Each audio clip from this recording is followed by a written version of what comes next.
Friends, you are welcome. REET mains 2022 की अपन तैयारी कर रहे थे और टेंस पढ़ रहे थे।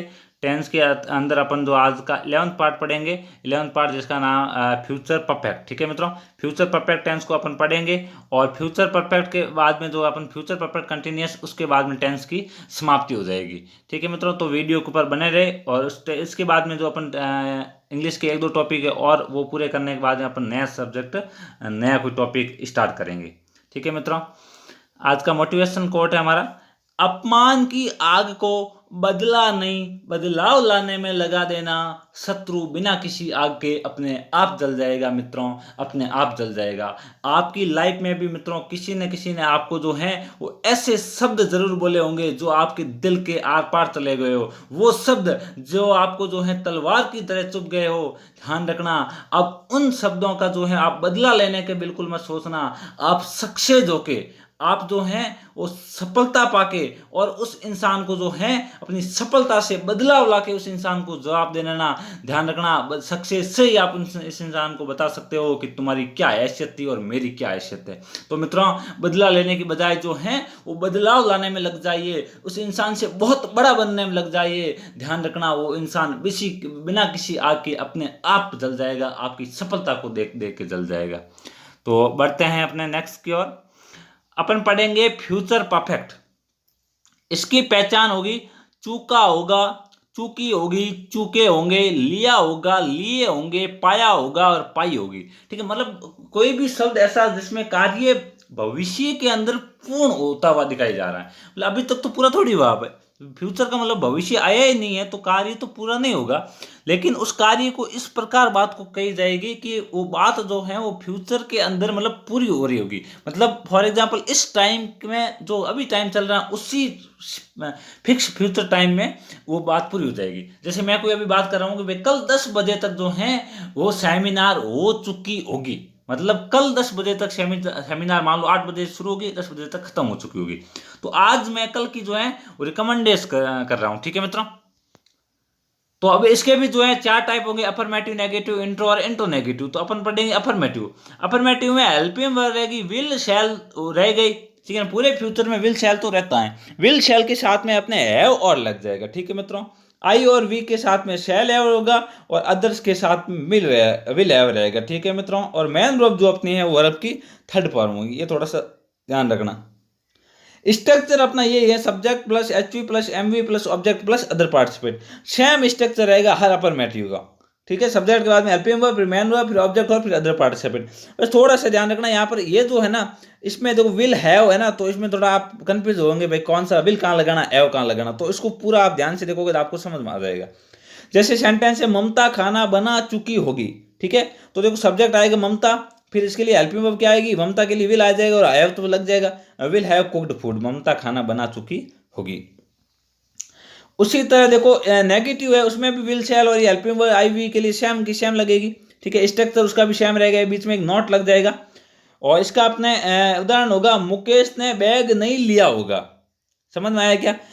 मतलब जो है अभी अपन कोई फ्यूचर की बात कर रहे हैं और फ्यूचर के अंदर अपन कह रहे हैं भाई मान लो उस टाइम से कुछ बैग दिए जा रहे होंगे कल, या मान लो कल या नेक्स्ट वीक, जो भी एक फ्यूचर का टाइम है उस टाइम कहीं ना कहीं बैग दिए जा रहे होंगे और मुकेश ने बैग नहीं लिया होगा। हो सकता है मुकेश को कॉस्ट ज़्यादा लगी हो, या मुकेश उस सेमिनार उस आपको उस सभा का मतलब भागीदार भी नहीं होगा, पार्टिसिपेट भी नहीं होगा ताकि उसको मिल नहीं सकेगा। मतलब कोई भी रीज़न हो सकता है। आई थिंक अपन को कहने का तरीका ये होगा कि Mukesh will not have taken the bag.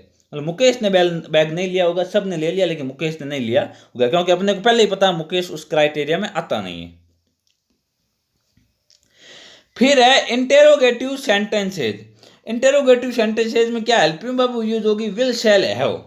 ठीक है, आई और वी के लिए, और सेम स्ट्रक्चर रहेगा, मेन वर्ब विद थर्ड, ये सेम की सेम रहेगी। ये कुछ बातें तो रटी रटाइए, हमेशा कैसा भी परफेक्ट टेंस हो उसके लिए जो है वर्ब की थर्ड फॉर्म यूज होगी मेन वर्ब में। अब इंट्रोगेटिव या इंट्रोनेगेटिव का आपको पता है दो टाइप होते हैं, यस नो टाइप। तो इसका स्ट्रक्चर ये रहेगा, सबसे पहले हेल्पिंग वर्ब से शुरुआत होगी, यस नो टाइप, फिर सब्जेक्ट, फिर मेन वर्ब, फिर ऑब्जेक्ट और फिर अदर पार्टिसिपेट। एग्जाम्पल देख लो, क्या वह अपना काम कर चुका होगा, मतलब कब अपना एक्सपेक्ट लगा रहे हैं भाई कल इस टाइम तक या नेक्स्ट कभी भी फ्यूचर में इस टाइम तक वो व्यक्ति अपना ये काम कर चुका होगा क्या। ठीक है, तो इसका अपने इंग्लिश हो जाएगा, will he have finished their work, क्या वो अपना जो है कार्य कर चुका होगा। अब हैव जो है ना सब्जेक्ट के बाद आएगा, ठीक है। इसका WH वर्ड कैसे बनेगा? WH वर्ड में भी स्ट्रक्चर WH वर्ड आगे आ जाएगा, बाकी सेम का सेम रहेगा। जैसे रोहित ने खेलने के लिए मना क्यों कर दिया होगा, ठीक है ना। मान लो 1 महीने बाद में कहीं कोई टीम खेलने के लिए जा रही है और रोहित ने उस समय जो है वो मना कर देगा रोहित, ठीक है ना। तो रोहित ने मना क्यों कर दिया होगा, ठीक है, मतलब रोहित उस समय जो है मना क्यों करेगा, ठीक है ना। ये बनेगा इसका सेंस। क्यों बनेगा? क्योंकि हो सकता है रोहित ने पहले ही मान लिया भाई मैं उस समय वहां जाऊंगा ना तो मैं वो खेलूंगा तो नहीं भाई, बाकी सब कार्यक्रम खेलूंगा नहीं, तो अपने को सिंपल अभी कह दिया रोहित ने। इस समय अपन एक्सपेक्ट कर सकते हैं भाई 1 मंथ बाद जो टूर होने वाला है वहाँ रोहित भी जाने वाला है, रोहित जो है वो खेलने टाइम वो मना कर देगा, ठीक है ना। तो ये पहले से बात अपन किसी को बता रहे हैं, ठीक है। तो इसका हो जाएगा why will Rohit have refuse to play, Rohit ने जो है खेलने के लिए मना क्यों कर दिया होगा, ठीक है ना। फिर ये इंटेरोनेगेटिव, ये थोड़ा सा इनके सेंटेंसेज आपको अजीब टाइप से लग रहे हों क्योंकि ये चीज़ अपने यूज में आती नहीं है, इसलिए अपने को थोड़ी अजीब लगती है। तो इसका सेम ही रहेगा, helping verb will shall have और मैन वर्ब विथर्ड, है ना, शब्द की तरह इसमें भी सेम रहेगा। इसके भी 2 टाइप हो गए, यस नो टाइप और WH type. Yes no type helping verb से शुरुआत, फिर सब्जेक्ट सेम का सेम स्ट्रक्चर रहेगा। क्या राजू ने बात नहीं बताई होगी, ठीक है ना भाई, क्या राजू ने बात नहीं बताई होगी, उस समय कोई बात राजू को कहनी थी, राजू ने क्या नहीं बताई होगी। Will Raju not have told the thing, Raju ने बात नहीं बताई होगी। और इसका WH वर्ड होगा प्रदीप अगले साल इस समय तक अपना सिलेबस पूरा क्यों नहीं कर चुका होगा, ठीक है ना। अपने एक्सपेक्ट बिल्कुल कर सकते हैं, हो सकता है मान लो कि प्रदीप से जो है पिछले साल का सिलेबस नहीं हुआ और प्रदीप जो है इस साल भी पिछले साल का सिलेबस कर रहा है, तो सिंपल ये है कि अगले साल तक वो इस साल का सिलेबस पूरा नहीं कर पाएगा क्योंकि अभी तक तो पिछला कर रहे हैं, है ना। तो अपन ये बात बता सकते हैं भाई प्रदीप अगले साल इस समय तक अपना सिलेबस पूरा क्यों नहीं कर चुका होगा, ठीक है ना। ऐसे अपन बता सकते हैं। तो बोलेंगे वाई विल प्रदीप, देखो वाई विल प्रदीप, फिर देखो नॉट आया है, ऐसा नहीं है के बाद नॉट नहीं गया, नॉट हमेशा सब्जेक्ट के जस्ट बाद होगा, कब? इंट्रोगेटिव सेंटेंसेज में, ठीक है ना। अफर्मेटिव नेगेटिव में तो हमेशा जो हेल्पिंग वर्ब के बाद नॉट होगा, इंट्रोगेटिव और इंट्रोनेगेटिव सेंटेंसेज में हमेशा सीधा सब्जेक्ट के बाद में नॉट होगा, ध्यान रखना। तो why will Pradeep not have completed his syllabus by this time next year, इस समय अगले साल तक प्रदीप जो अपना ये पूरा क्यों नहीं कर चुका होगा, ठीक है मित्रों। तो इस प्रकार का कुछ सेंटेंस था, इसमें ज़्यादा कोई एडवर्ब नहीं है। बाय द टाइम ये मोस्ट एडवर्ब है, ठीक है ना। बाय द टाइम ज़्यादातर फ्यूचर परफेक्ट में यूज होती है, ठीक है। और बाकी सेम ही नेक्स्ट ईयर, मंथ, डे वगैरह ये वाला, ठीक है। तो ये आप थोड़ा सा ध्यान रख लेना। और अब नॉट में एक छोटी सी बात है वो मैं आपको बता देता हूँ, ठीक है ना। हो सकता है इस बाय द टाइम से कई बार अपने को कन्फ्यूजन हो सकता है। तो देखो मित्रों बाय द टाइम उसके बाद में जो है सीधा सीधा सिंपल प्रेजेंट टेंस आ जाए, ठीक है। अपने को कैसे पता चला ये सिंपल प्रेजेंट है? क्योंकि सब्जेक्ट आई के बाद में जो है वो सीधी second form first form I हुई है। Bye the time I reach the station, जैसे ही या जिस समय मैं स्टेशन में पहुंचा, the train will have left, ठीक है ना। फ्यूचर परफेक्ट, इसके बाद में क्या आएगा?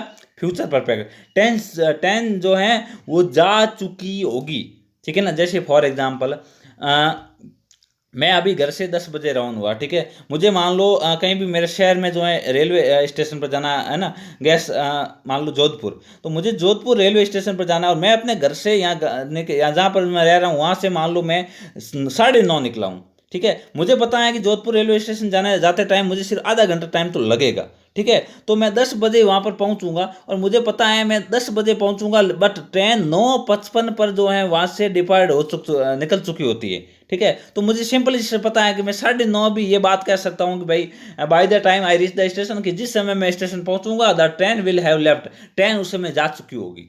अभी तक तो नहीं गई लेकिन ये बात मैं कह सकता हूँ क्योंकि मुझे पता है 9:30 अभी निकलूंगा तो मैं 10 बजे पहुंचूंगा, 9:55 पे जो ट्रेन निकल चुकी होगी। तो इस प्रकार सी बातें यहाँ पर एक काम आती है, समझ में आया मित्रों। तो ऐसा टेंस जब होगा ना, तो जब भी जो है बाय द टाइम के बाद में सीधा सिंपल प्रेजेंट का यूज होगा तो ध्यान रखना अगले वाले में हमेशा फ्यूचर परफेक्ट टेंस का यूज होगा, ये थोड़ा सा ध्यान रखना। ट्रेन विल हैव आया, समझ में आया आपको क्या? ये थोड़ा सा ध्यान रखना। और बाय द टाइम के बाद में यदि मान लो सिंपल पास्ट यूज हुआ, देखो आई रीच द स्टेशन, जिस समय मैं स्टेशन पहुंचा, ठीक है ना, the train had left, train जा चुकी थी। अब ये बात जो है ना ये स्टेशन पहुंचने के बाद कही गई है कि भाई मैं जिस समय स्टेशन पहुंचा तब तक तो ट्रेन जा चुकी होगी। ये बात, ये घटना होने के बाद में बातें की गई ये बात तो, लेकिन ये बात घटना होने से पहले ही कर दी गई है। बात समझ में आया क्या? आपको इतना ध्यान रखना कि बाय द टाइम जो है ना, बाय द टाइम, ठीक है ना, बाय द टाइम के बाद में यदि सिंपल पास्ट आ रहा है जस्ट, तो बाद में पास्ट परफेक्ट आएगा, और बाद में जस्ट सीधा सिंपल प्रेजेंट आ रहा है तो बाद में फ्यूचर परफेक्ट आएगा। ये थोड़ा सा आप ध्यान रखना। समझ में नहीं आया हो तो मेरे नीचे इंस्टाग्राम आईडी दी हुई है, वहाँ पर आप मुझे जो फॉलो करके मैसेज कर सकते हो, मैं आपको वहाँ पर इजीली बता दूंगा ऐसे और समझा के। ठीक है मित्रों, तो थैंक यू फॉर वॉचिंग। मिलते हैं ऐसे नेक्स्ट वीडियो में। लास्ट अपना जो है वो एक टेंस का टाइप करने के बाद में अपन जो है वो नरेशन और एक्टिव पैसिव करेंगे, उसके बाद में अपना इडियम फ्रेजेस 3 ही टॉपिक रहे हैं, बहुत जल्दी पूरे कर लेंगे। फिर अपन जो है पूरा का पूरा जो हिस्ट्री पॉलिटिकल ये जो रीट में सिलेबस है इनको अपन MCQ फॉर्मेट में सारा का सारा करेंगे। तो मित्रों चैनल पे बने रहे, ज़्यादा से ज़्यादा शेयर करें, मित्रों के साथ सब शेयर करें और चैनल को सब्सक्राइब करें और लाइक करें और एक अपना प्यारा सा कमेंट जरूर करें। ठीक है मित्रों, और शेयर जो है वो आप अपने किसी भी सोशल मीडिया प्लेटफॉर्म पर है यानी FB, इंस्टा, फेसबुक, व्हाट्सएप इन पे आप कर सकते हो। तो थैंक यू फॉर वॉचिंग, मिलते हैं ऐसे नेक्स्ट वीडियो में।